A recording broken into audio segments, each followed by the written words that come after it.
इनमें शिव पूजा नहीं है, लेकिन शिव पूजा कर ली, विश्व के देवी देवताओं की पूजा संपन्न हो गई। ये हमारा शिव है, ये महादेव है। अरे ब्रह्मा जी ने कह दिया कि हे नारद, पंचायत पूजा कभी ना हो। हमारे सनातन में कितने देवता हैं? प्रधान 5 देवता हैं। भगवान शंकर जी, माँ भवानी, गणेश जी, विष्णु भगवान और प्रत्यक्ष देवता हमारा सूर्य नारायण भगवान। ये 5 देवताओं की प्रधानता है। लेकिन ये 5 देवता की अलग अलग पूजा आपसे न हो सके तो एक शिव की पूजा कर लीजिए, इसमें पंचायत पूजा पूर्ण हो जाएगी। ये ब्रह्मा ने कहा। आपने मुझे पूछा कि भगवान शिव की पूजा मूर्ति स्वरूप में भी करते हैं, भगवान शिव जी की पूजा लिंग स्वरूप में भी करते हैं, लेकिन आपको याद होना चाहिए भगवान शिव की पूजा 2 प्रकार 2 परंपरा से नहीं। भगवान शिव जी की पूजा 3 प्रकार और 3 परंपरा में होती है। निराकार प्रतीक भगवान महादेव का लिंग स्वरूप का पूजन करते हैं, और आकार के प्रतीक भगवान शिव जी की मूर्ति की पूजा करते हैं। पर आपको याद होना चाहिए नाद स्वरूप भगवान शंकर जी की नाद लिंग में उपासना होती है। भगवान शिव जी आकार भी है, निराकार भी है, ओमकार है, निर्विकार है, सकल है, निष्कल है, सगुण है, निर्गुण है। इसलिए आकार और अवतार स्वरूप में भगवान शिव जी की पूजा रहते हैं। मूर्ति में, आकार और अवतार में, प्रतिमा के स्वरूप, जिनकी प्रतिमा हम देख सकते हैं, जिनकी प्रतिमा हम निर्माण कर सकते हैं, जिनका श्रृंगार कर सकते हैं, उसको मूर्ति पूजा। और निराकार प्रतीक में, निष्कल प्रतीक में भगवान महादेव का निराकार प्रतीक, हम भगवान महादेव का शिवलिंग पूजन करते हैं। लेकिन जब लिंग स्वरूप की कल्पना नहीं हुई थी और मूर्ति पूजा की कोई कल्पना नहीं हुई थी, इससे पहले हमारे योगी महापुरुष भगवान शिव जी का नाद स्वरूप में आराधन करते थे। ये मूल परंपरा है। हमने शिवलिंगों की कोई कल्पना नहीं की थी और मूर्तियों की कोई कल्पना नहीं हुई थी। इससे पहले विश्व के सभी ऋषि मुनि सिर्फ ओमकार का नाद करके भगवान शिव की उपासना करते थे। अभी भी बहुत सारे योगी महापुरुष हैं, वो कोई मूर्ति पूजा नहीं करते, वो कोई शिवलिंग की पूजा भी नहीं करते। अभी भी वर्तमान में भी जो योगी हैं वो मूर्ति पूजा लिंग पूजा में नहीं मानते हैं, लेकिन उसकी रुचि नहीं इसमें। योगी महापुरुष निरंतर ओमकार का नाद करके भगवान शिव तक पहुंचते हैं। ये हमारी मूल परंपरा है, जो षडाक्षर स्तोत्र में हम पहली पंक्ति में गाते हैं।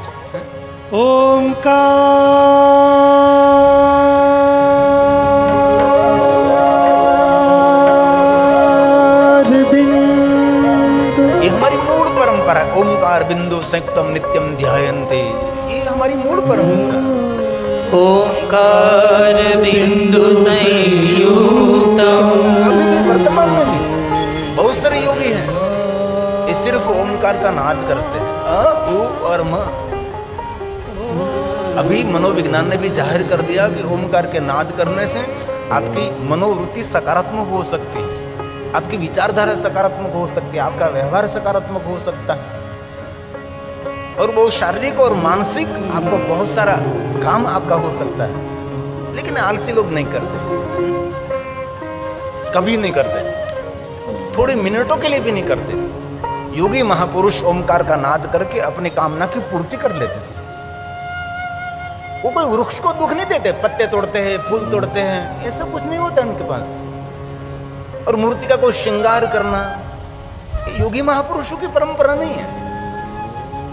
ये हमारी प्रथम परंपरा, ये मूल परंपरा है। अभी भी योगी महापुरुष ही परंपरा को निर्वाह करते हैं। ओंकार बिंदु संयुक्तम नित्यं ध्यायन्ति योगिनः कामदं मोक्षदं चैव। ओंकाराय नमो नमः। ओंकाराय नमो नमः। ओमकार की ध्वनि करके भगवान शिव तक पहुंच जाते हैं और हमने अपनी कामना की पूर्ति कर लेते हैं। इसलिए सुबह में ब्रह्म मुहूर्त में प्रातःकाल उठकर ओम की ध्वनि करनी चाहिए। ये शिव पूजा है, ये महादेव का आराधन है, ये शिव जी का आराधन है। और बहुत हृदय से कहता हूं, शिवालय जाकर जल चढ़ाओ, दूध चढ़ाओ, पंचामृत चढ़ाओ, अनेक औषधि चढ़ाओ, भगवान शिव जी को पुष्प चढ़ाओ, पत्र चढ़ाओ, लेकिन कुछ भी ना हो सके। शिवालय जाकर लंबे स्वर से एकदम शांत चित्त ओमकार का नाद करें। और ये भी ना हो सके तो शिवालय जाकर मौन होकर बैठना, वो भी श्रेष्ठ शिव जी की पूजा है। और कुछ भी आपको करना नहीं, वहां शिवालय पहुंचना पर्याप्त है। लेकिन हम देखते हैं बहुत सारे शहरों में शिवालय भी नहीं है। शिवालय एक मंत्र है, शिवालय एक यंत्र है। शिवालय कैसे निर्माण करना चाहिए, उनका एक बहुत बड़ा विज्ञान है। आप किसी को बांधकाम खाते वालों को दे दिया, ये ऐसा नहीं होता, उनका पूरा विज्ञान है शिवालय कैसे निर्माण होना चाहिए। हमारे गांधीनगर में हमारे डॉक्टर रामस्वरूप पुरी जी महाराज है, पूरे निष्णांत है उनके, अखाड़े के साधु है हमारे। शिवालय कैसे निर्माण किया जाता है, शिवालय की बहुत सारी परंपरा है, अलग अलग शिवालय होते हैं। ऐसे आप सीमेंट कॉन्क्रीट से बना दिए, उनको शिवालय नहीं कहा जाता। शिवालय एक बहुत बड़ा यंत्र है, शिवालय बहुत बड़ा मंत्र है। शिवालय की रचना एक अलग प्रकार से होती है। देवी देवताओं का स्थान कहां होता है, क्या गंगा जी का स्थान, क्या पार्वती जी का स्थान, और क्या गणेश जी का, हनुमान जी का, कूर्म, क्या नंदी महाराज, ऐसे नहीं होता। सही शिवालय देखना वो भी एक बहुत बड़ा पुण्य है। क्योंकि उत्तर भारत, राजस्थान, मध्य प्रदेश, हमारा थोड़ा सा गुजरात, सब डिस्टर्ब हुआ प्रांत है, उसको पता ही नहीं सही शिवालय किसको कहा जाता है। शुद्ध पुराण ने कहा, महात्माओं, जब हमने निराकार प्रत्येक लिंग स्वरूप की कल्पना नहीं की थी, हमने कोई मूर्तियों की कल्पना नहीं की थी, इससे पहले हमारे प्राचीन ऋषि, आदि ऋषि सभी ओमकार का नाद करते थे, ओमकार की ध्वनि करते थे। ये बहुत बड़ा एक मनोविज्ञान है और सब कर सकते हैं। कम से कम 20 मिनट, ये न हो सके तो 10 मिनट, 5 मिनट तो करें आप। आरोग्य की भी वृद्धि होगी और मानसिक आरोग्य भी मिलेगा, शारीरिक आरोग्य मिलेगा, मानसिक आरोग्य भी मिलेगा। ये मूल परंपरा हमारी। और ओमकार की ध्वनि करना बंद कर दिया, बाद में एक निराकार प्रतीक लिंग स्वरूप की पूजा का प्रारंभ हुआ और बाद में मूर्ति पूजा का प्रारंभ हुआ। लेकिन प्रधान मूर्ति पूजा नहीं है, प्रधान निराकार लिंग स्वरूप की पूजा प्रधान है। लिंग प्राधान्य स्थाप्यम तथा बैरम तो गौणकम लिंगा भागन तत्क्षेत्रम सबैरमपि सर्वत्र। जहां भगवान महादेव का शिवलिंग विराजमान है, वह विश्व के सभी देवी देवता वहां विद्यमान है। मूर्ति एक की पूजा है, लिंग सर्व की पूजा, अनेक की पूजा है। हमने कोई मूर्तियों की कल्पना नहीं की थी, इससे पहले सभी मनुष्य, देव, ऋषि सब निराकार लिंग स्वरूप की पूजा करते थे और बाद में मूर्तियों की कल्पना हुई। और एक बात याद रखिए, हमारी सनातनी परंपरा मूर्ति पूजक नहीं है। बहुत लोग हम लोगों को मूर्ति पूजक कहकर अपमान भी करते हैं। हम मूर्तियों की पूजा नहीं करते, हम मूर्तियों में भगवान का प्राण पूरते, प्राण प्रतिष्ठा करते हैं, बाद में उनकी हम पूजा करते हैं। हम मूर्ति की थोड़ी पूजा करते हैं। लेकिन मूर्ति एक मनुष्य की मानसिक कल्पना है, जो हम सभी भारतीय लोग, हम सनातनी मूर्ति पूजक हैं, तो पूरे भारत में सभी मूर्ति एक समान, एक सरखी होनी चाहिए, नहीं है। अब दक्षिण भारत में जाओ तो मूर्ति का रूप, रंग, पैरवेश, गणवेश, नैवेद्य सब अलग है।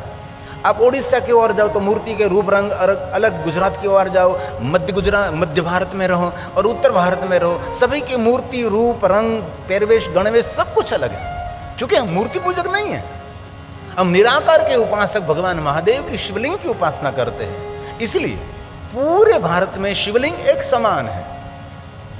आकाशम लिंग मित्याहु पृथ्वी तस्य पीठिका आलयम सर्वदेवानाम तस्मा लिंग मुच्यते। और कोई हमने मूर्तियों की कल्पना नहीं की थी, इससे पहले सब निराकार प्रत्येक शिवलिंग की पूजा करते थे।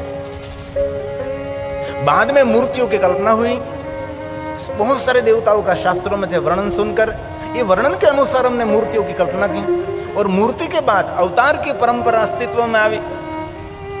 और अवतार के बाद एक अवतार के नाम से बहुत सारे संप्रदायों की स्थापना हुई, विचारक हुए, ऐसे बहुत सारे संप्रदाय की स्थापना हुई। कोई संप्रदाय नहीं था, कोई संप्रदाय के स्थापक नहीं थे, कोई विचारक नहीं थे, और किसी ने मूर्तियों की कल्पना नहीं की थी। इससे पहले भगवान महादेव के निराकार लिंग स्वरूप की पूजा करते थे, और शिवलिंग से पहले सिर्फ ओमकार का नाद करते थे। लेकिन मूल पूजा, आदि पूजा, श्रेष्ठ पूजा, सर्वोपरि पूजा भगवान महादेव के निराकार लिंग स्वरूप की पूजा है। लिंग प्राधान्य स्थाप्यम, जहां भगवान महादेव का शिवलिंग स्थापित है वो प्रधान है। और आपको कभी कोई पूछे कि भगवान महादेव के निराकार लिंग स्वरूप की पूजा प्रथम किसने की, कोई तो होगा जिन्होंने पहली बार भगवान महादेव के लिंग स्वरूप का पूजन किया होगा, जिन्होंने प्रथम बार शिवलिंग का दर्शन किया होगा, जिन्होंने प्रथम बार भगवान शिव जी का लिंग स्वरूप देखा होगा। ये कौन है? प्रश्न करे कोई कि ये आप शिवलिंग की पूजा कर रहे हैं, तो ये शिवलिंग की पूजा प्रथम पहले कौन है, किसने किया आपने? तो आप जवाब दे सकते हैं। कहां से जवाब देते हैं? ब्रह्मा मुरारी सुरार्चित लिंगम। प्रथम पूजा, पहली पूजा ब्रह्मा और विष्णु जी ने की है। प्रथम बार भगवान महादेव के निराकार लिंग स्वरूप का पूजन ब्रह्मा जी और भगवान विष्णु जी ने किया।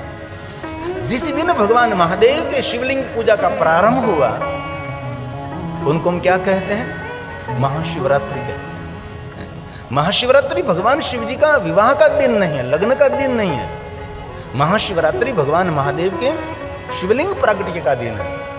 इस दिन प्रथम बार भगवान महादेव के लिंग स्वरूप की पूजा का प्रारंभ हुआ था। इस शिवलिंग का प्रादुर्भाव का दिन है, और भगवान शिव जी का कोई जन्मदिन नहीं है। भगवान शिव तो अजन्मा है, इसलिए महाशिवरात्रि भगवान शिव जी का जन्मदिन नहीं है। महाशिवरात्रि इस शिवलिंग की प्रागट्य का दिन है।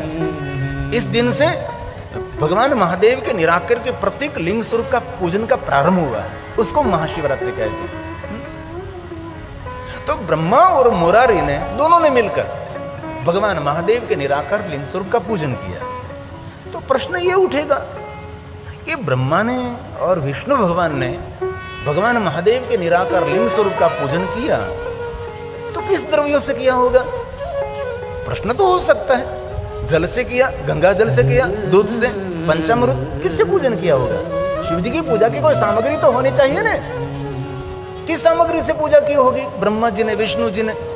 अब तो शिवलिंग प्रगति हो गया और शिव जी ने आज्ञा दे दी कि उसकी पूजा करो, तो कहां लेने के लिए गए होगे पुष्प, कहां लेने के गए पत्र? तो लिंगाष्टक की पहली पंक्ति में कहा ब्रह्मा और विष्णु ने भगवान महादेव का शिवलिंग पूजन किया। तो कैसे किया?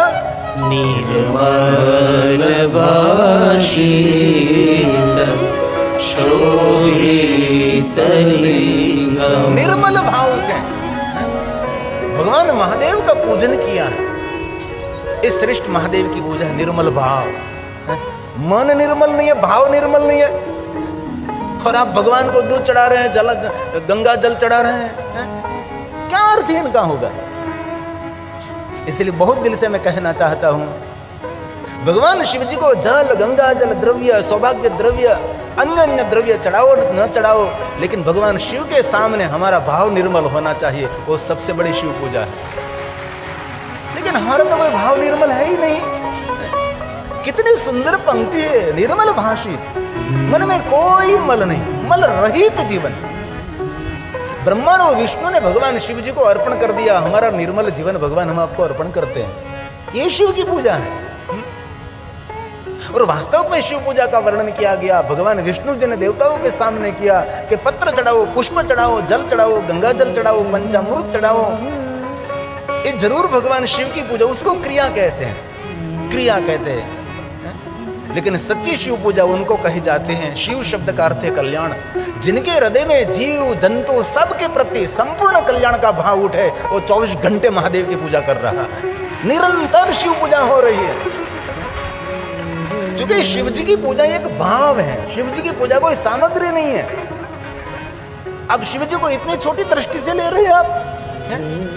जिनके मस्तक पर निरंतर गंगा जी विराजे हैं और छोटी सी लोटी लेकर जा रहे, शर्म आनी चाहिए। जो भ्रुकुटी मात्र से जगत का सर्जन कर सकते, भवत भ्रू प्रणीताम, अपनी भ्रू के इशारे मात्र से देवताओं को इतना वैभव दे सकते हैं, और आपके लिए इंतजार करते हो। आपको पुष्प, आप पुष्प चढ़ावे, आप बिलो पत्र चढ़ावे, दूध चढ़ावे, आप दही चढ़ावे, पंचामृत चढ़ावे, ऐसे शिव है। लिंगाष्टक समझने जैसी बात है। हम कितनी छोटी दृष्टि से भगवान को हम देख रहे हैं, जरा सोचे तो सही। तो समग्र विश्व को सभी देने वाले उनको हम क्या दे सकते हैं। इसलिए भगवान शिव जी को देना है तो अपना निर्मल भाव दे दीजिए। किसी के प्रति राग द्वेष ईर्षा नहीं, किसी के प्रति हमारा मोह नहीं। ये शिव की पूजा कही गई है। शिव महापट ग्रंथ में जो विष्णु भगवान ने देवताओं के सामने जो वर्णन किया है, ये लिंगाष्टक की पहली पंक्ति है। आइए साथ में बोलेंगे। ब्रह्मा मुरारी सुरार्चित लिंगम निर्मल वाशीत शोभित लिंगम। जो भगवान शिव जी को निर्मल भाव अर्पण करेगा, उनको क्या मिलेगा? क्या मिलेगा? उसका जवाब दे दिया। जन्म दुख विनाशन लिंगम तत्प्रणमामि सदा शिवलिंगम तत्प्रणमामि सदा शिवलिंगम। ये लिंगाष्टक है। लिंगाष्टक का अर्थ है सर्व शिवलिंगों की वंदना। उसको लिंगाष्टक कहा है। और कभी अवसर मिले तो महादेव के सन्मुख बैठकर लिंगाष्टक का पाठ करें। बहुत लोग कहते हैं भगवान शिव जी को कुमकुम नहीं अर्पण होता। अरे भगवान शिव के दरबार में क्या भेद हो सकता है? कुमकुम और भस्म में कोई भेद नहीं रखते शिव जी। ये जीव नहीं है हमारी तरह, वो तो शिव है, जहां कोई भेद नहीं है। देवताओं का भी स्वीकार करते हैं, दानवों का भी स्वीकार करते हैं। उनकी दृष्टि में तो सभी समान है। भगवान महादेव को सभी सौभाग्य द्रव्य अर्पण कर सकते हैं। ये क्रिया है। क्यों? भगवान के साथ हमारा मन जोड़ने के लिए ये प्रयास है। अरे कुमकुम के क्या बात करो, भगवान महादेव को हल्दी का लेप किया जाता है। हल्दी का लेप, जो दुल्हा विवाह करने के लिए जाता है इससे पहले जो हल्दी लगाता है, जो कामवर्धक है। ये शिव पूजा की महिमा है। इसलिए लिंगाष्टक में कहा भी है, कुमकुम चंदन लेपित लिंगम। कुमकुम चंदन लेपित लिंगम। रक्तवर्ण चंदन, श्वेत चंदन, केसरयुक्त चंदन भगवान महादेव को अर्पण कर सकते हैं आप।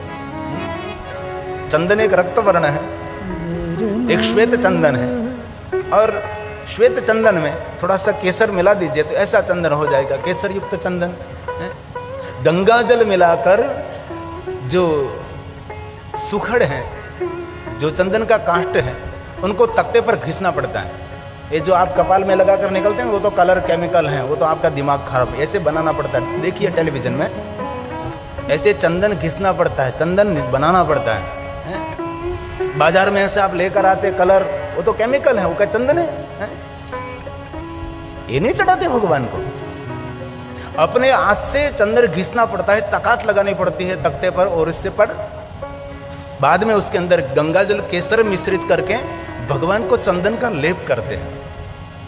और भगवान को चंदन का लेप करने के बाद शाम के समय जो शिवलिंग को चंदन का लेप किया है वो सभी चंदन का लेप एक पात्र में लेना है, महादेव के ऊपर से फिर से ले लेना है, नाली में नहीं बहना चाहिए। कितनी गलत पूजा कर रहे हैं आप लोग हैं? क्या किसने सिखाया आप लोगों को? जितना चंदन का लेप भगवान को किया है सभी चंदन भगवान से लेकर पात्र में एकत्र करना चाहिए। और पात्र में ये चंदन एकत्र करके अपने बाल पर धारण करना चाहिए तो अपनी मनोदशा बदलती है हमारी। ये परंपरा है, लेकिन कौन करता है? कोई नहीं करता।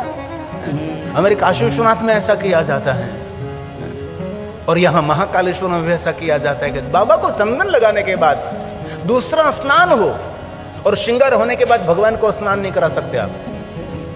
एक बार शिव जी को श्रृंगार हो गया, बाद में आप दूध जल, ये कोई परंपरा है? चंदन वापस लिया जाता है भगवान के पास प्रसाद स्वरूप में, इसलिए अपने हाथ से चंदन घिसना पड़ता है। उसकी महिमा है भाई। जो नित्य अपने हाथ से चंदन घिसकर भगवान शंकर जी को चंदन का लेप करते हैं ना, उसको इंद्र भी पराजित नहीं कर सकता। ये पूजा की महिमा है शिव जी की। और पूजा इसीलिए है कि हमारा मन परमात्मा में स्थिर हो, इसीलिए हम पूजा करते हैं। कि पूजा करने से जहां तक हम भगवान की पूजा करते हैं वहां तक हमारा संपूर्ण मन शिव में रहता है। हम जलाभिषेक क्यों करते हैं भाई? क्यों करते हैं? जलाभिषेक इसलिए किया जाता है कि जब तक हम जलाभिषेक करते हैं वहां तक हमारी मन की तरंग, विचारों की तरंग इनमें रहती है और जल हमारे विचारों पर आधारित रहता है। हमारे विचारों को ग्रहण करता है जल। जल में अद्भुत शक्ति है। जल से संकल्प करते हैं और जल से श्राप भी देते हैं। जल जीवंत है। और कभी भी आप जल पियो किसी के हाथ का तो थोड़ी देर तक आपके हाथ में रखिए और उन पर आप इतनी सुंदर भाव भरी हुई औषधि की तरह दृष्टि करें, बाद में जल पिए, क्योंकि जल हमारा जीवन है। जल से की हमारी सृष्टि है। जल नहीं है तो कुछ भी नहीं है। जलाभिषेक क्यों करते हैं? हम भगवान महादेव को जल चढ़ाते हैं तो तन से ये पात्र हम पकड़ते हैं, तन भगवान के साथ मिल गया, धारा टूटे नहीं जल की, इसीलिए मन भी हम धारा में रखते हैं कि धारा टूटने नहीं चाहिए, धीरे धीरे धीरे धीरे धारा बहनी चाहिए। और वाणी से मंत्र बोलते हैं, इसलिए वाणी मन और तन का समन्वय, ये भगवान महादेव को अभिषेक करते हैं। भगवान शिव जी को जलाभिषेक करने के मन शांत हो जाता है। कभी मन उद्वेग है, मन में बहुत सारा उच्चाटन है, भयभीत मन है, विचलित मन है, हताशा, निराशा, भगवान महादेव को जलाभिषेक करें। शिव जी को जल चढ़ाने से मन हमारा शांत रहता है। भगवान राम जी के चरित्र को देखे, भगवान राम जी ने बहुत बार भगवान महादेव को जलाभिषेक किया है। कभी भी लक्ष्मण जी को कहते हैं, लक्ष्मण जी आज यार मन थोड़ा सा विचलित लग रहा है, चल हम महादेव को जलाभिषेक करेंगे। बार बार भगवान राम जी महादेव को जलाभिषेक करते थे। और राजा दशरथ जी विशेष प्रकार से अपने राजमहल में भगवान महादेव का जलाभिषेक कराते थे। राजा दशरथ जी महादेव के परम भक्त थे और दशरथ जी की शिव भक्ति का वर्णन शिव महापुराण ग्रंथ में है। मूल में देखो तो सब शिव भक्त हैं। किसी को भी आप उठाओ, सब मूल में महादेव के भक्त हैं। और कृष्ण भगवान तो कदम कदम पर महादेव को जलाभिषेक करते हैं, कदम कदम पर। कुछ भी हुआ भगवान द्वारकाधीश कहते चलो हम जलाभिषेक करेंगे भगवान को, और हम गौरव से कह सकते 5 पांडव को शिव भक्ति का मार्गदर्शन भगवान कृष्ण जी ने दिया। और पांडव कालीन अगणित भगवान महादेव के लिंग स्वरूप है। पांडव कालीन पांडव जहां जहां गए वहां वहां भगवान महादेव के लिंग स्वरूपों की स्थापना की है। और अर्जुन को पकड़ पकड़ कर भगवान कृष्ण जी ले जाते थे, चल अर्जुन हम महादेव को अभिषेक करेंगे। इतना बड़ा युद्ध खेलना था, अर्जुन को लेकर चल पहले महादेव का अभिषेक करेंगे, बाद में युद्ध का प्रारंभ करेंगे। और अंतिम यात्रा करनी थी और अंतिम जलाभिषेक भाई बलराम के साथ हमारा प्रथम ज्योतिर्लिंग सोमनाथ महादेव को किया भगवान कृष्ण जी ने। सोमनाथ महादेव को जलाभिषेक किया। बलराम को कहा भाई चल हम दोनों महादेव को अभिषेक कर लेंगे, अब हमारी लीला यात्रा पूर्ण होने जा रही है।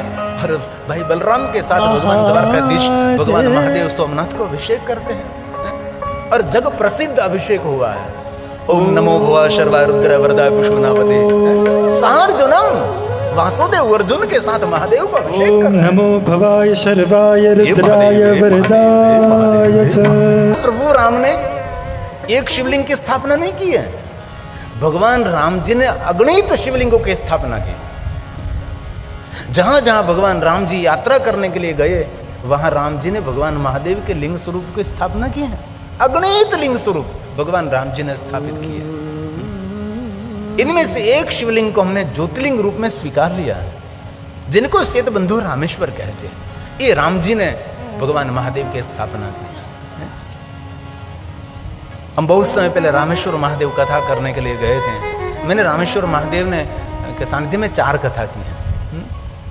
तो भगवान रामेश्वर का ओरिजिनल फोटो नहीं मिल रहा था, क्योंकि वहां तो मंदिर में लाइट नहीं होती और गर्भगृह में किसी को प्रवेश नहीं दिए जाते, इसलिए दूर दूर से भगवान का जो मूल लिंग स्वरूप है दिखाई नहीं देता था। तो हम 1 साल पहले गए थे, हमारे प्रशांत भाई चेन्नई वाले के माध्यम से, पांव परिवार के, तो हमने बहुत पुरुषार्थ किया, बहुत मेहनत की, बहुत समझाया कि मुझे शिवलिंग की फोटो चाहिए, और कहीं शिवलिंग की फोटो दिखाई नहीं देती थी। श्रृंगार वाली फोटो पुष्पों से सजाया हुआ। और एक बात कहूं, महादेव जितना दिगंबर में दिव्य लगते हैं ना, इसलिए पुष्पों के श्रृंगार में दिव्य नहीं लगते। मेरा महादेव जितना दिगंबर अवस्था में दर्शनीय लगते हैं। शिवलिंग पूरा खुला है तो दर्शन करने का संतुष्टि होती है, लेकिन शिवलिंग जो फूलों से ढक गया तो शिवलिंग का दर्शन नहीं होता। और शिवलिंग दर्शन का प्रतीक है, ये ब्रह्मबोधक है। शिवलिंग ध्यान का प्रतीक है। जो ध्यान नहीं करते, जिनको ब्रह्म स्वरूप दिखाई नहीं देता, जिनका विचारों केंद्रित नहीं होते हैं, ये लोग पूजा करते रहते हैं। शिवलिंग बहुत बड़ा विज्ञान नहीं, मनोविज्ञान है। भगवान स्वयं शिव ने कहा कि शिवलिंग मेरी आत्मा है।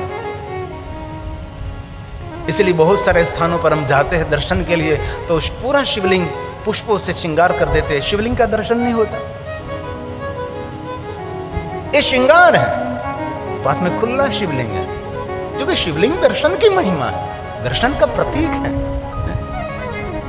और शिव हमारा सबका मूल है। जिन्होंने शिवार्चन कर लिया, समझो विश्व के देवी देवताओं का अर्चन उन्होंने कर लिया। अलग अलग कोई भी देवी देवताओं की पूजा आपसे न हो सके, लेकिन शिव जी का अर्चन कर लिया, विश्व के सभी देवी देवताओं की पूजा आपने की। कोई भी देवता बाकी नहीं रहता, कोई देवी बाकी नहीं रहती, कोई ग्रह कोई नक्षत्र बाकी नहीं रहता जो महादेव का अर्चन कर लेता है। जैसे वृक्ष के मूल में हम जल का सिंचन करते हैं, तो मूल के द्वारा, डाली के द्वारा हर पत्ते पत्ते को जल मिलता है। हम एक एक पत्ते को जल पिलाने के लिए नहीं चाहते, हम वृक्ष के मूल में जल अर्पण कर देते हैं, तो मूल के माध्यम से वृक्ष पर जितने पत्ते हैं सबको पानी मिल जाता है। वैसे शिव हमारा सबका मूल है। शिवार्चन कर लिया तो विश्व के सभी देवी देवता, ग्रह, नक्षत्र, पितृ सब तृप्त हो गए। और ये बात कोई काल्पनिक नहीं है, ये स्वयं ब्रह्मा जी ने गाई। ब्रह्मा ने कहा कि नारद, शाखा पुष्पन्ते वृक्षस्य, जैसे सभी शाखा वृक्ष की पुलकित होती है, क्यों? मूल में जल अर्पण करते हैं। ये स्वयं ब्रह्मा जी ने गाया। शाखा पुष्पन्ति वृक्षस्य वृक्ष मूलस्य सेचना। वृक्ष के मूल में जल अर्पण करो तो मूल के माध्यम से एक एक पत्ते को जल मिलता है। तो शिव कौन है? शिव हमारी सृष्टि का मूल है, शिव हमारा सबका मूल है। जैसे वृक्ष के मूल में जल अर्पण करने से सभी पत्ते पत्ते को जल मिलता है, वैसे ही तदवतस्य वपूर्वीश्वर पुष्यन्ते च शिवार्चना पुष्यन्ते च शिवार्चना।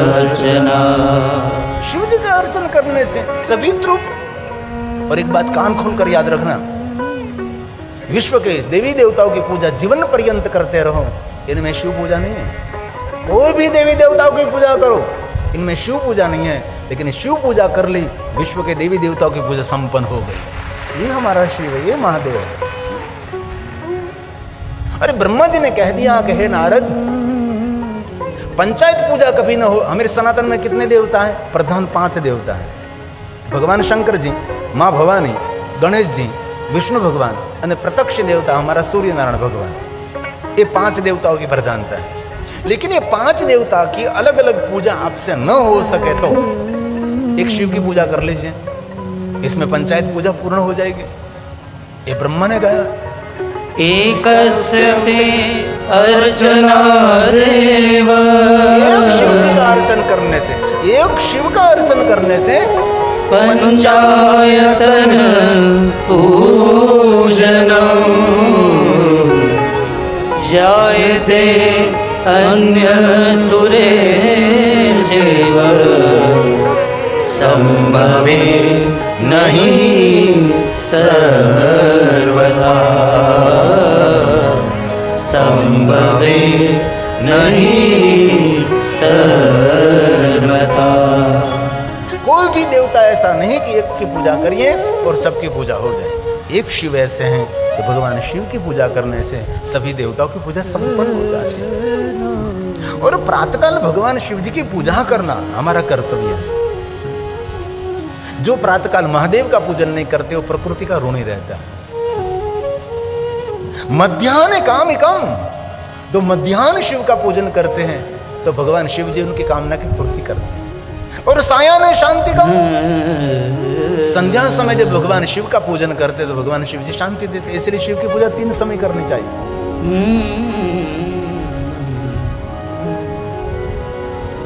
मैं महादेव जी संध्या का देव है। जिनको जीवन की संध्या मंगलमय बनानी है उसके लिए संध्या के समय कोई भी स्थिति में आप हो, महादेव का पूजन अर्चन मन से करो। आप मन से शिव की पूजा हो सकती है। हमारे आदि जगतगुरु शंकराचार्य महाराज ने पूजा परंपरा में, क्योंकि विचरण करने वाले महात्मा है, कहां पूजा करने के लिए पहुंचेगा? रमता दौड़ता महात्मा है, रमता राम है, ठिकाना ही नहीं। एक दिन आ जाए तो कल कहां पहुंचता है पता नहीं।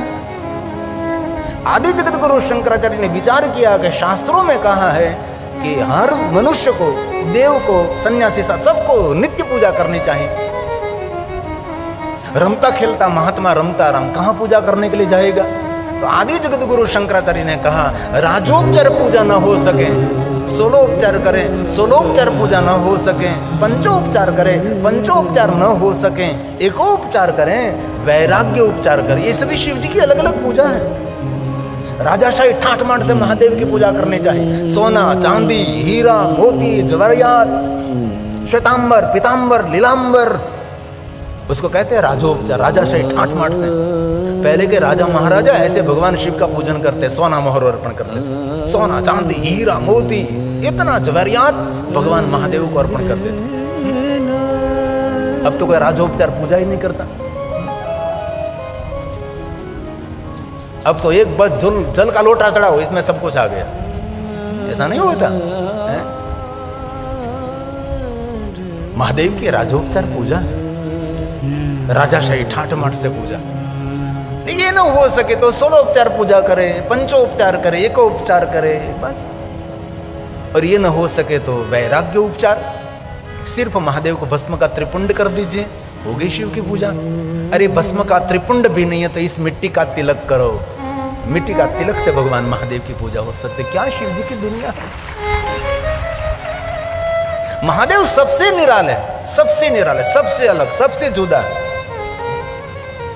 और आदि जगत गुरु शंकराचार्य ने कहा मिट्टी भी नहीं है, भस्म भी नहीं है, कुछ भी पूजा करने की सामग्री भी नहीं है, तो कहा मन से महादेव की पूजा करें, मन से।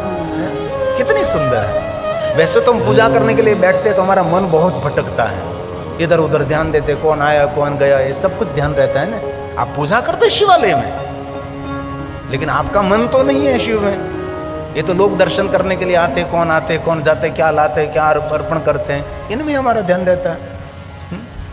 परंतु जो मानसी पूजा करते हैं ये मन शिव में स्थिर हो जाता है, जो कि मन से ही पूजा करने। हम पढ़ते थे हमारी क्लास के अंदर, जो विद्यार्थी बहुत शैतानी तूफान करता है उनको ही मॉनिटर बना देते थे। जो खुद तूफान करता है उसको ही मॉनिटर बना दो भाई। इसलिए मन बहुत तूफान करता है तो मन को ही भगवान महादेव की पूजा में लगा दीजिए। इसलिए आदि जगत गुरु शंकराचार्य महाराज ने कहा है महादेव के भक्तों के लिए कुछ भी आपके पास पूजा की सामग्री न हो, कोई ट्रेन में कोई प्लेन में सफर कर रहे हो, और ऐसे बहुत सारे शिव भक्त हैं कि शिव की पूजा के बिना मुख में अन्न का कण भी नहीं रखते। ऐसे बहुत सारे महादेव के भक्त हैं, वर्तमान में हैं। ऐसे बहुत शिव भक्त हैं कि जब तक महादेव की पूजा न हो वहां तक वो अन्न ग्रहण नहीं करते। ऐसे महादेव के भक्त हैं। उनके लिए आदि जगत गुरु शंकराचार्य महाराज ने कहा कि मन से महादेव की पूजा कर लीजिए। कभी ट्रेन में, कभी प्लेन में, कभी सफर कर रहे हैं, स्नान करने की कोई व्यवस्था नहीं, पवित्रकरण करने की कोई व्यवस्था नहीं है, तो ये जगत गुरु शंकराचार्य महाराज ने कहा मन से महादेव का पूजन करें।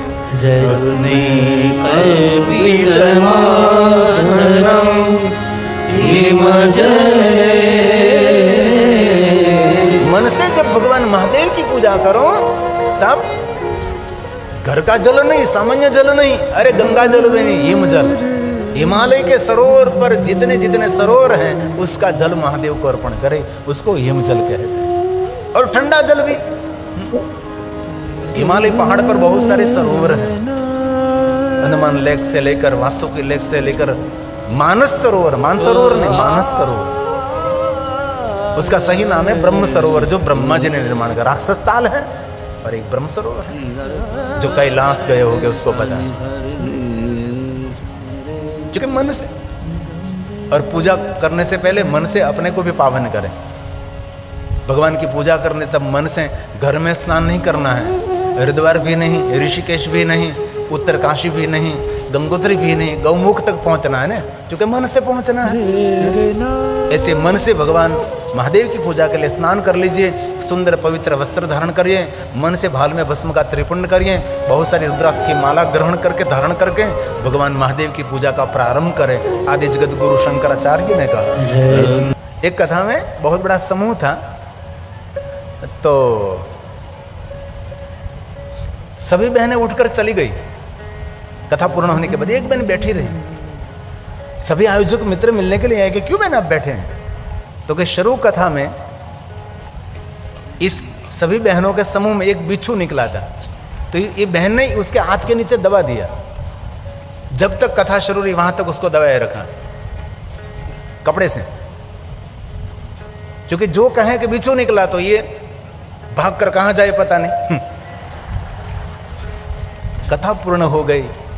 बाद में आयोजकों को कहा कि इसमें बिच्छू यहाँ है। एक कथा की सिस्टम है, एक कथा के अदब, एक कथा का संयम है। एक छोटा सा जीव जंतु निकला और आप खड़े होने भागते हैं। कृपा धिक्यम वर्धते हैं। और बहुत हृदय से कहता हूं, सबको महादेव की पूजा का अधिकार तो है ही। भगवान शिव जी के पास कोई छोटा कोई मोटा ऐसा नहीं, सबको अधिकार है, लेकिन पवित्रता प्रधान होनी चाहिए। शिवालय के गर्भगृह में 2 व्यक्ति जा सकता है जो संपूर्ण पवित्र है, अनटच वस्त्र जिन्होंने पहना है, कोई सांसारिक कार्यों में जिन्होंने कोई वस्त्र का धारण नहीं किया, ऐसे वस्त्र पहनकर, कोरा वस्त्र, और दूसरा भीगे वस्त्र, पहले नहाया और नहाई, ऐसे वस्त्र, पानी से गलता हुआ वस्त्र, 2 व्यक्ति पूजा कर सकता है। बाकी सब लोग भगवान शिव जी के शिवालय में गर्भगृह में जाकर पूजा नहीं कर सकते। ये सबके लिए नहीं है, अधिकार सबका है, लेकिन पवित्रता प्रधान है। इसलिए कहा ब्राह्मण क्षत्रिय वैश्य शूद्र व प्रतिलोमज। ब्राह्मण क्षत्रियो वैश्य शूद्र व प्रतिलोमज पूज्ये सततं लिंग तन्मन्त्रेण सादरम् तन्मन्त्रेण सादरम्। आदर के साथ मंत्रों के द्वारा महादेव का पूजन करें। और भगवान महर्षि वेदव्यास जी को हुआ कि सबको मैं शिव पूजा का अधिकार दे दो। क्यों नारी को क्यों नहीं? इसलिए जितना शिव पूजा का अधिकार पुरुषों का है, इतना अधिकार बहनों का भी है, नारियों का भी है। इसलिए भगवान ने कहा किम बहुन्केन किं बहुन्केन मनुष्य स्त्रीणाम् मपि तदान्यतः सबको अधिकार अधिकारोऽस्ति सर्वेषां शिवलिङ्गार्चने ब्राह्मणों शिवलिङ्गार्चने सबको भगवान महादेव की पूजा का संपूर्ण अधिकार, लेकिन पवित्रता होनी चाहिए। हम लोग संसारी हैं, ऐसे हमारा वस्त्र कहाँ किस बेड़ पर पड़ा है आपको पता नहीं है। आपके वस्त्र कितने पवित्र है, आप कितने पवित्र है, आपको पता होना चाहिए है? और एक बात कहूँ दिल से, जो महादेव की पूजा से फल मिलता है वही मेरा महादेव दर्शन मात्र से फल दे देता है। इसलिए दर्शन में रुचि रखिए, पूजा नहीं। पूजा के लिए नहीं हूं मैं, मेरे आचार्यों पूजा कराते, इससे पहले कितनी कितनी विधि कराते हैं, कितनी बार जल पिलाते, कितनी पवित्रता, कितनी बाद में। हम लोग तो पागलों की तरह, ये परंपरा महादेव की नहीं है। प्रातःकाल शिव दृष्टवा निशि पाप विनश्यति। जो मनुष्य प्रातःकाल महादेव का दर्शन करते हैं रात्रि के पापों में से मुक्त हो जाएगा।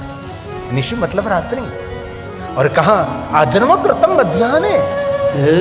मध्याह्ने महादेव का दर्शन करने से पूरे जन्म के पापों में से मुक्त हो जाएगा। और कहा सायाह्ने सत जन्माने, संध्या के समय शिव दर्शन करने से 7 जन्मों के पाप में से मनुष्य मुक्त हो जाएगा। और जो कोई मनुष्य प्रातःकाल मध्याह्न संध्या 3 समय महादेव का दर्शन करते हैं, मेरु कंचन दता नाम, मेरु पहाड़ जितना स्वर्ण का दान करे, जो पुण्य मिले वो पुण्य 3 समय महादेव के दर्शन करने मात्र से मिलता है।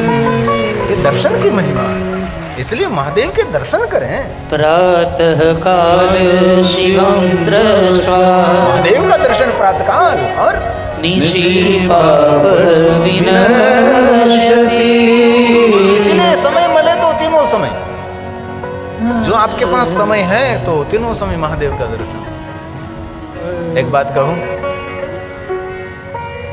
अब घर से बाहर निकल रहे हैं, घर से बाहर पैर रख रहे हैं, नौकरी पर जा रहे हैं, दुकान पर, बिजनेस पर, ऑफिस पर, कहीं भी जा रहे हो, आपके घर में छोटा सा मंदिर है ना, सबके घर में है, एक कोने में भगवान विराजते हैं, उसको मिलकर जाए, भगवान मैं जा रहा हूँ, जल्दी वापस आ जाऊंगा। और आप घर छोड़कर जा रहे हैं ना, और वापस लाने की जवाबदारी भगवान की रहती है। इसलिए वापस आने के बाद भगवान को मिलना है, भगवान मैं आ गया हूं। ये भक्तों की दृष्टि होनी चाहिए। इसलिए महादेव का तीनों समय दर्शन करे। 3 समय दर्शन न हो सके तो एक समय, एक टाइम, ये न हो सके तो 7 दिन में एक बार, सोमवार के दिन, ये न हो सके तो महीने में एक बार, त्रयोदशी, प्रदोष, और महीने में एक बार न हो सके तो 12 मास में एक बार, राजराजति महाराजति महाशिवरात्रि कभी नहीं भूलनी चाहिए महाशिवरात्रि। और भगवान शिव जी ने स्वयं ने वचन दिया है कि जो कोई मनुष्य नित्य मेरा पूजन न कर सके, मेरा दर्शन न कर सके, वो महाशिवरात्रि के दिन मेरा दर्शन करे, मेरा पूजन करे, तो पूरी साल मेरी दर्शन और पूजा का फल एक महाशिवरात्रि के दिन में दे देता हूँ। ये महाशिवरात्रि है। शिवरात्रि सम नास्ति, महाशिवरात्रि जैसी कोई रात्रि नहीं है। जीवन का मंगल करने वाली, अज्ञान का नाश करते, ज्ञान का उदय करती, वही महाशिवरात्रि। मोक्ष देने वाले रात्रि महाशिवरात्रि है। 12 महीने एक बार, 12 मास में एक बार शिवरात्रि समं नास्ति। कभी भूलना नहीं चाहिए महाशिवरात्रि है। और महाशिवरात्रि के दिन मौन रहना चाहिए, शोर नहीं, पूरी रात शोर नहीं करना है, शांत रहना है। इसलिए महाशिवरात्रि के दिन घनघोर जंगल में चले जाओ, कोई एकांत है, निरव शांति है, जहां निर्जन है, निर्जल नहीं, निर्जन, जहां कोई जन नहीं है, कोई व्यक्ति नहीं है, जहां जल है लेकिन कोई जन नहीं है, ऐसे स्थान पर बैठकर महादेव का पूजन करें। शोर नहीं, पूरी रात्रि, ऐसा नहीं। शिवरात्रि तो मौन की रात्रि, ध्यान की रात्रि, योग की रात्रि है। शिव महापुराण ग्रंथ में तो कम कहा, लेकिन दक्षिण भारत के जो ग्रंथों में कहा महाशिवरात्रि के लिए, उसके समान कोई रात्रि नहीं है। शिवरात्रि समं नास्ति व्रतानां उत्तमं व्रतम्। दुनिया का एक भी व्रत आपसे न हो सके, लेकिन महाशिवरात्रि का व्रत करो, सभी व्रतों का फल मिलेगा। इतने व्रत हैं, जीवन पर्यंत व्रत करते रहे तो भी व्रत कोई कम नहीं होने वाला, इतने व्रत हैं। लेकिन सभी व्रत हम नहीं कर सकते, महाशिवरात्रि का व्रत करने से सभी व्रतों का फल मिलता है। इसीलिए कहा एक व्रत करने से सभी व्रतों का फल, ज्ञान का उदय करने वाली रात्रि, ज्ञान दो अज्ञान दो भक्ति, मोक्ष देने वाली, कृत्वा मोक्षम आप्नुयात्, कृत्वा मोक्षम आप्नुयात्। जीवन का सर्व मंगल करने वाली रात्रि महाशिवरात्रि है, अमंगल का नाश करने वाली रात्रि महाशिवरात्रि है। एक बात कहूं, कभी शाम और रात्रि को कभी शाम के समय, क्योंकि शिवालय तो 24 घंटे खुला रहता है, कभी नौकरी बिजनेस आए, रात हो गए 9 बज गया, 9:30, 10 बज गए, 10:30 बज गए, 11 बज गए और रात हो गई, महादेव को दर्शन करने के लिए गए और महादेव के दर्शन करते करते आंख में से 2 आंसू आ गए, वही आपके लिए महाशिवरात्रि है। इस भुवन में कोई तिथि नहीं है, भगवान शिव जी के लोक का वर्णन करें, जहां कोई रात्रि नहीं है, जहां कोई दिवस नहीं है, जहां कोई 7 दिन नहीं है, जहां कोई मास नहीं है, जहां कोई वर्ष भी नहीं है, अरे जहां कोई युग की गणना नहीं, जहां कोई कल्प नहीं है, कुछ भी नहीं है, वहां निरंतरता है, जहां घड़ी ही नहीं, जहां समय की कोई गणना ही नहीं, जहां सूर्य उदय होता है वो प्रातःकाल होता है, जब सूर्यास्त होता है वहां संध्या काल होता है। शिव जी की दुनिया में तो कोई सूर्य ही नहीं, स्वयं शिव प्रकाशित है। जहां कोई भूतकाल भी नहीं, जहां कोई वर्तमान, जहां कोई भविष्य नहीं, जहां निरंतरता है, वो शिवलोक है। जहां कोई आयु की गणना भी नहीं है, वहां कोई बचपन भी नहीं, वहां की किशोर अवस्था नहीं, वहां कोई युवावस्था नहीं, वहां कोई प्रौढ़ावस्था नहीं और वहां कोई वृद्धावस्था नहीं, उनको कहते हैं शिवलोक। वहां कोई काल नहीं है, वहां कोई तिथि नहीं है, कुछ भी नहीं है, जहां निरंतरता है, जहां कोई काल नहीं, कोई युग नहीं है, वो शिव है। ये तो हमारे मृत्यु लोक में सब कुछ है। इसलिए जीवन का सर्व मंगल करना है तो कभी रात्रि जाकर भगवान महादेव को याद करते करते आंख भर के समझ लेना आपका जीवन पावन हो रहा है। कठोर मनुष्य कैसे रोता है, अपने दुखों से रोता है, लेकिन भगवान शिव से विखुटा हो गया, दूर हो गया, भगवान शिव कहीं दिखाई नहीं दे रहे हैं। ऐसे बहुत महादेव के भक्तों को मैंने देखा है, शिव जी को याद करते करते रो पड़ते हैं। अरे ऐसे मैंने महादेव को भक्तों को, महादेव का नाम भी उसके आगे लो और रोने लगता है, इतने महादेव के पीछे। और एक बात कहूं, वर्तमान युग में, इस वर्तमान में आज हमारे युवान भाई बहन महादेव के पीछे पागल हो गए, हम देखते हैं। क्योंकि अभी टेक्नोलॉजी, उस लोगों ने गूगल में देखा कि विश्व के देवता ऋषि मुनि किसकी पूजा करते थे, तो महादेव की पूजा करते हैं। उन लोगों ने जान लिया, इसलिए आज सब युवा युवती महादेव के पीछे हैं, शिव जी का भजन विशेष प्रकार से। इसलिए भगवान ने कहा सर्व मंगल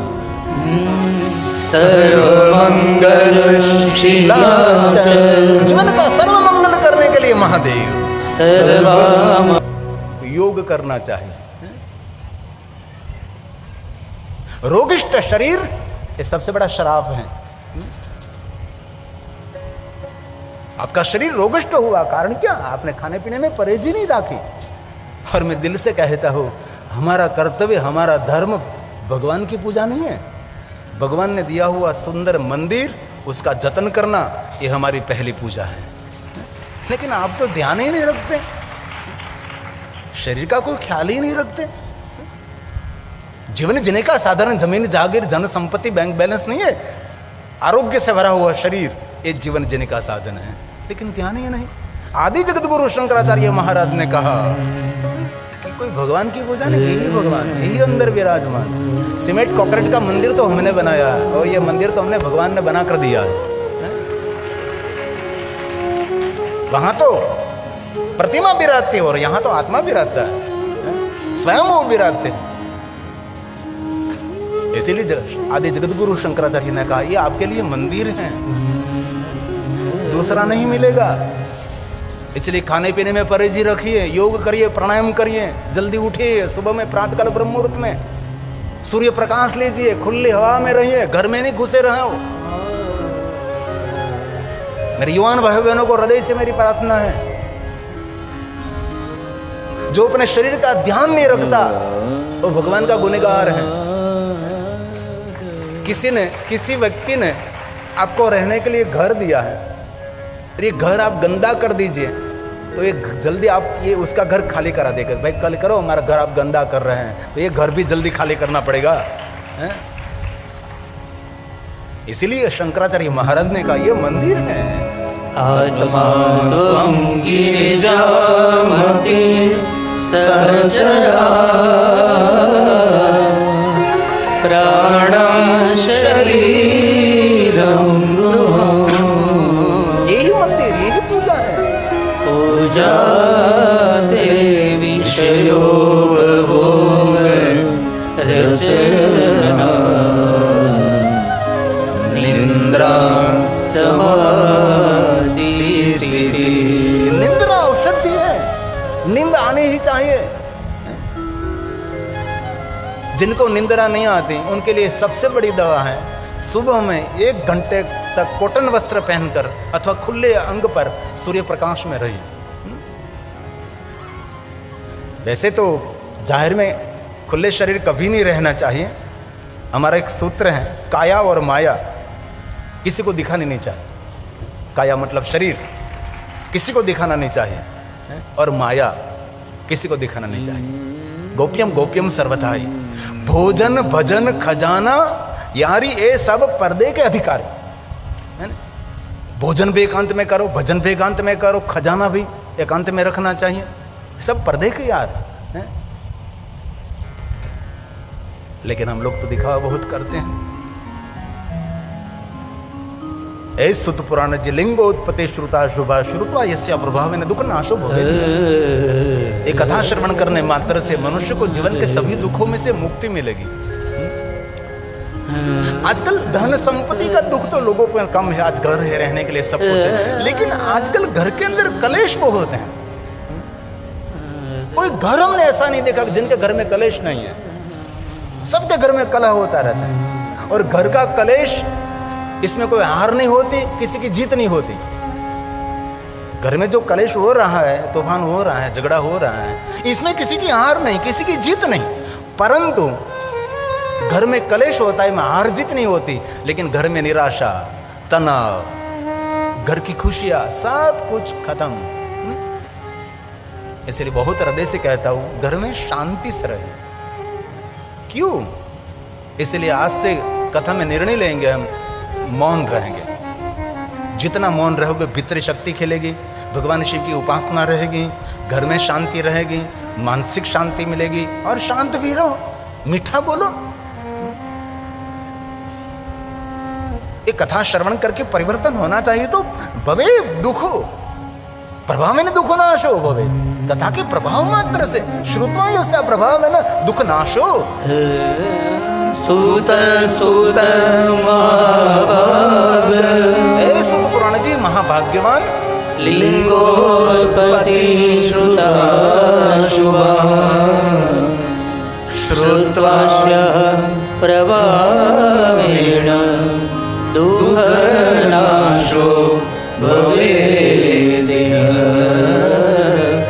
दुःख नाशो भवेदिह। शिव महापड़ ग्रंथ में ज्योतिर्लिंग की कथा कहीं, ज्योतिर्लिंगों का महिमा कहा, उपलिंगों की महिमा कहीं, स्वयंभू शिवलिंग की महिमा कहीं, स्थापित शिवलिंग की महिमा। 1000 स्थापित शिवलिंग की पूजा करो। स्थापित मतलब साधु संत ब्राह्मण शिव भक्त सती नारी राजा महाराजा विद्वान ब्राह्मणों द्वारा जिस शिवलिंग की स्थापना करते हैं उसको स्थापित शिवलिंग कहते हैं। स्थापित शिवलिंग की पूजा दक्षिण दिशा में बैठकर उत्तर दिशा की ओर दृष्टि रखकर उसकी पूजा करनी चाहिए। ऐसे बहुत सारे नियम हैं। और स्वयंभू शिवलिंग की पूजा कोई भी दिशा में बैठकर कर सकते हैं। और ज्योतिर्लिंग की पूजा वो भी सर्वलीय स्वीकार्य है। उपलिंगों की महिमा अद्भुत है। 1000 स्थापित शिवलिंग की पूजा करने से जो फल मिलता है वो फल एक स्वयंभू शिवलिंग की पूजा करने से मिलता है। 1000 स्वयंभू शिवलिंग की पूजा करने जो फल मिलता है वो एक उपलिंग की पूजा करने से मिलता है। 1000 उपलिंगों की पूजा करने से जो फल मिलता है वो एक ज्योतिर्लिंग के दर्शन करने मात्र से मिलता है। इसलिए ज्योतिर्लिंगों की महिमा, इसलिए पूरी लिंगावली शिव पुराण ग्रंथ में है।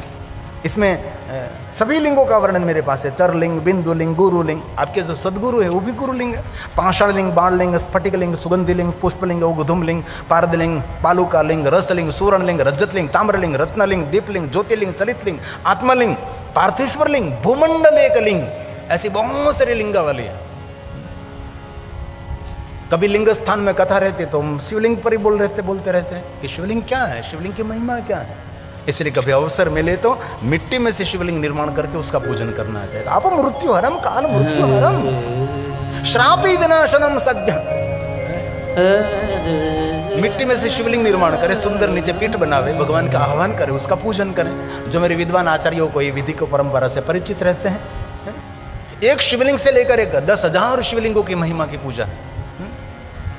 किसी ने श्राप दिया, श्राप में से आपको मुक्त रहना है तो पार्थेश्वर महादेव का पूजन करें, मिट्टी में से शिवलिंग। और बिलवृक्ष के नीचे बैठकर पार्थेश्वर महादेव का पूजन करें, तुलसी के पास बैठकर पार्थेश्वर महादेव का पूजन करें। अपने घर में तीर्थालय, देवालय, शिवालय, विद्यालय पार्थेश्वर महादेव का पूजन करें। सरिता के तट पर, सागर के तट पर भगवान महादेव के पार्थेश्वर शिवलिंग का पूजन करें। मिट्टी में से शिवलिंग निर्माण होते हैं, उसको पार्थेश्वर कहा गया है। यहाँ भी मुझे कह रहे थे ओम जी सोनी और पूरा शिव परिवार के यहाँ पार्थेश्वर महादेव पूजा के लिए कुछ बोल रहे थे, तो उनके लिए शिव महापुराण ग्रंथ में बहुत बड़ा विवरण है। जो मिट्टी में से शिवलिंग बनाकर भगवान महादेव की विधिवत पूजा करते हैं, अपमृत्यु हरम काल, अकाल मृत्यु नहीं होती। मृत्योर्श्रापी विनाशनम। दक्ष महाराज ने श्राप दिया चंद्र को क्षय रोग हुआ। ब्रह्मा जी ने कहा चंद्र महाराज प्रभास तीर्थ में जाकर पार्थेश्वर महादेव का पूजन करो, आपको क्षय रोग में से मुक्ति मिलेगी। चंद्र महाराज, अत्रि पुत्र चंद्र, अनसुया का पुत्र चंद्र प्रभास तीर्थ में गया, पार्थेश्वर महादेव का पूजन किया और हम लोगों को सोमेश्वर महादेव प्रथम ज्योतिर्लिंग हम सभी को मिला। ये पार्थेश्वर महादेव का प्रादुर्भाव है, इसलिए कहा अपमृत्यु हरम। सभी दुखों में से, सभी पीड़ाओं में से, सभी कामनाओं में से पार्थेश्वर महादेव की पूजा मुक्त कर सकते, ऐसा शिव महापुराण ग्रंथ में बहुत विस्तृत कहा है। पूरी लिंगावली है। 9 दिन में मैं आपको सब कुछ कहूँ ये तो संभव हो ही नहीं सकता। पार्थेश्वर महादेव यंत्र पूजा भी है, अलग अलग पार्थेश्वर महादेव निर्माण करके उसका यंत्र बनाया जाता है, वो भी है। और जो यंत्र है इनमें एक छोटी सी बिंदी है, उसको बिंदु लिंग कहा है। गणेश यंत्र, लक्ष्मी यंत्र, श्री यंत्र, बहुत लोग यंत्रों की पूजा करते हैं ना, घर में यंत्र रखते हैं देवी देवताओं के, श्री यंत्र, लक्ष्मी यंत्र, कुबेर यंत्र, गणेश यंत्र, बहुत सारे यंत्रों की पूजा करते रहते, यंत्रों की पूजा करते रहते। उसके अंदर एक छोटी सी बिंदी है, उसको बिंदु लिंग कहा है। और सच कहूं तो धन एकत्र करना है तो यंत्र की पूजा करते करते, यंत्र की पूजा करते करते यंत्र की तरह काम भी करना चाहिए दिवस रात्रि, तो यंत्र फल देने वाला है। और बैठे बैठे पूजा करते रहो, यंत्र मतलब मशीन की तरह काम करना पड़ता है। आलस तो शैतान का घर है, भूतों का आलस तो मृत्यु है। इसलिए मेरे युवान भाई बहनों को मेरी प्रार्थना है, सुबह में जल्दी उठो, उठकर सूर्य नारायण का इंतजार करो। और जो युवान भाई बहन सूर्य नारायण का स्वागत करते हैं, आज नहीं तो कल इस युवान भाई बहन का दुनिया स्वागत करने के लिए तैयार हो जाती है। उठना पड़ेगा आपको। सुबह का बिस्तर जीतना वो मुश्किल है, जो सोया रहता है सब कुछ खोया रहता है। जागो, जिसने सुबह का बिस्तर जीत लिया समझो उसने दुनिया जीत ली। सोने से कुछ भी नहीं होता, सोने से सोना नहीं मिलता, काम करना पड़ता है। जिनको दुनिया में आगे निकलना है ना, 24 घंटे में 18 घंटे जागना पड़ता है, पता है आपको? इसीलिए हमारे 18 पुराण है। मैं थक गया, उसके पास कुछ नहीं मिलेगा। इसलिए मेरे युवान भाई बहन, और ऐसा नहीं कि युवान भाई बहन, अरे शेष जीवन रहा आपका, थोड़ा सा जीवन, शेष जीवन में विशेष कर सकते आप। थोड़ा सा जीवन इनमें भी आपका नाम रोशन कर सकता। आप क्या नहीं कर सकते? आप में भगवान ने अद्भुत शक्ति दी है। जितनी शिव जी के पास शक्ति है ना, इतनी शक्ति आपके पास है, लेकिन एक शक्ति को जगाइए आप। आपको एक दीप प्रज्वलित नहीं करना, आपको दीप माला प्रज्वलित करनी है। खा खा कर मरना नहीं है। अपने जीवन को समाज के अंदर मेरे नाम को, अमृतत्व को देना है। कीड़े मकोड़े की तरह ये कोई जिंदगी है? कुछ विशेषता होनी चाहिए जीवन में। आगे तो लाखों जन्मते, लाखों मरते, कौन कौन याद करता है यार? आपके बेटे को पूछो, आपका दादा, उसका नाम याद है? 10वीं पीढ़ी में दादा का कोई नाम ही नहीं है मेरे पास। और नया घर बनता तो पुराने फोटो कहीं अलग पर रख देते हैं, कोई रखते भी नहीं। ये जीवन का कोई अस्तित्व नहीं है। इसलिए जीवन में कोई विशेष करो, श्रेष्ठ जीवन में। बाकी तो छोड़कर सब कुछ माल खजाना, अंत अकेला जाना। एक व्यक्ति ने कहीं कोई प्रश्न किया था कि भगवान ने ऐसी क्यों माया की रचना की, कुछ साथ में ले जा सकते नहीं? और अभी तक तो ऐसी कोई घटना बनी नहीं, किसी की मृत्यु हुई कुछ साथ में लेकर गए, कुछ भी नहीं हुआ कभी नहीं। और ये भगवान की बड़ी कृपा है। मरते समय कोई साथ में नहीं ले जा सकता, नकर तो यहाँ कुछ भी नहीं रहा होता। दादा सब कुछ लेकर चला गया, यहाँ कुछ भी नहीं रहा। किसी ने भगवान को पूछा, भगवान सबको खाली हाथ भेजते हैं और खाली हाथ आप ले लेते क्यों? क्योंकि हिसाब किताब की कोई चिंता ही नहीं। खाली हाथ भेजते कोई हिसाब नहीं, खाली हाथ चले जाते, कोई हिसाब किताब रखने की कोई जरूरी नहीं। इसलिए जीवन की वास्तविकता है। इसलिए इस कथा आयोजन में जिन्होंने साथ सहयोग योगदान दिया है, ऐसे सज्जनों को मैं गिरी बापू हृदय से प्रणाम करता हूँ।